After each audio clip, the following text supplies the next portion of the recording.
नमस्ते श्रोताओं, जय सिया राम। क्या आप जानते हैं कि प्रभु श्री राम अयोध्या में अब तक किस हाल में रहते थे? श्रोतागण, यह कथा अंत तक जरूर सुनिए। सर्दी, गर्मी और बरसात, टेंट में सब कष्ट झेलते थे रामलला। 3 दशक तक टेंट में रहे रामलला। सर्दी, गर्मी और बरसात, सब कष्ट झेलते थे रामलला। मुख्य अर्चक आचार्य सत्येंद्र दास ने 3 दशक की कहानी बताई है। उन्होंने कहा है कि टेंट से बरसात के समय पानी टपकता रहता था। गर्मी में भी वह एक पंखे के अलावा किसी और चीज का उपयोग भी नहीं कर सकते थे। 22 जनवरी 2024 को रामलला भव्य मंदिर में विराजने जा रहे हैं। करोड़ों भक्तों की सदियों की प्रतीक्षा मूर्त रूप लेने को है। तो रामलला के मुख्य अर्चक आचार्य सत्येंद्र दास की खुशी का भी कोई ठिकाना नहीं है। सत्येंद्र दास रामलला के टेंट वास से लेकर भव्य मंदिर में विराजित होने की यात्रा के प्रत्यक्षदर्शी है। उन्होंने रामलला के वो दिन भी देखे हैं जब जगत का पालन करने वाले सर्दी, गर्मी एवं बरसात की मार झेलते थे, तो अब रामलला के निराले ठाट बाट के भी गवाह है। सत्येंद्र दास पिछले 32 सालों से रामलला की पूजा करते आ रहे हैं। रामलला की पूजा के लिए उनका चयन 1992 में बाबरी विध्वंस से 9 माह पहले हुआ था। 1992 में जब बाबरी विध्वंस हुआ तब सत्येंद्र दास वही मौजूद थे।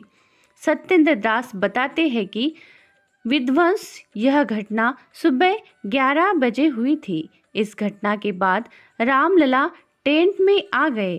तिरपाल का गर्भगृह करोड़ों राम भक्तों की व्यथा का पर्याय रहा है। 27 वर्षों तक रामलला टेंट में धूप, सर्दी, गर्मी, बरसात सहते हुए विराजमान रहे। टेंट से बरसात में पानी टपकता था। गर्मी के दौरान वह एक पंखे के अलावा किसी और चीज का भी इस्तेमाल नहीं कर सकते थे। वहाँ कूलर न ही एयर कंडीशनर लगाने की इजाज़त थी। तेज धूप में टेंट तपता था। धूल की गर्द पर विग्रह पर जम जाती। पूरे साल में केवल रामनवमी पर रामलला के लिए नए वस्त्र बनवाए जाते थे।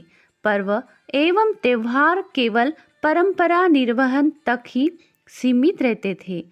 मुख्य अर्चक आचार्य सत्येंद्र दास ने कहा कि जब भी कोई नई चीज रामलला के लिए मांगते थे, रिसीवर उनसे कहते कि कोई भी चीज बिना कोर्ट की इजाजत के नहीं मिल सकती। रामलला की यह दशा भक्तों को बहुत अखरती थी, लेकिन कानूनी बंदिशों के चलते भक्त चाहकर भी कुछ नहीं कर पाते थे। प्रभु श्री राम की कृपा से अब ये काले बादल हट चुके हैं। रामनगरी में सौभाग्य का नया सूर्य उदित हो रहा है।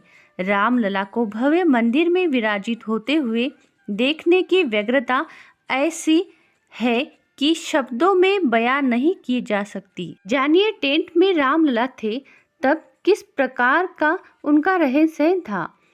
50 फीट दूर से भक्तों को दर्शन करना पड़ता था। लकड़ी के सिंहासन पर वे विराजते थे। साल में एक बार बनते थे नए वस्त्र। ठंडक में कंबल के सहारे रहते थे। गर्मी में केवल टेबल फैन होता था। केवल रामनवमी पर लगता था 56 भोग। परंपरा निर्वहन तक सीमित थे पर्व। अब आगे जानते हैं अस्थाई मंदिर में रामलला किस प्रकार रहने वाले हैं। अयोध्या के बनाए भव्य मंदिर में रामलला के 20 फीट दूर से ही भक्त के दर्शन होने वाले हैं। रामलला अब चांदी के सिंहासन पर विराजमान है। अब हर रोज नए वस्त्र पहनते हैं। अब रजाई, गद्दा, कंबल आदि चीजों की उत्तम व्यवस्था की गई है। अब एसी, कूलर एवं पंखों की व्यवस्था की गई है।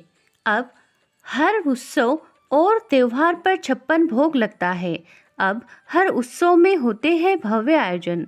श्रोतागण, तो ऐसी थी रामलला की 3 दशक में रहने की कहानी। ऐसी ही अलग कहानी सुनने के लिए हमारे धन्वी हाउस चैनल को लाइक करें, सब्सक्राइब जरूर करें, शेयर करें और बेल आइकन वाला बटन जरूर दबाएं ताकि हमारा अगला वीडियो आप तक पहुंच सके।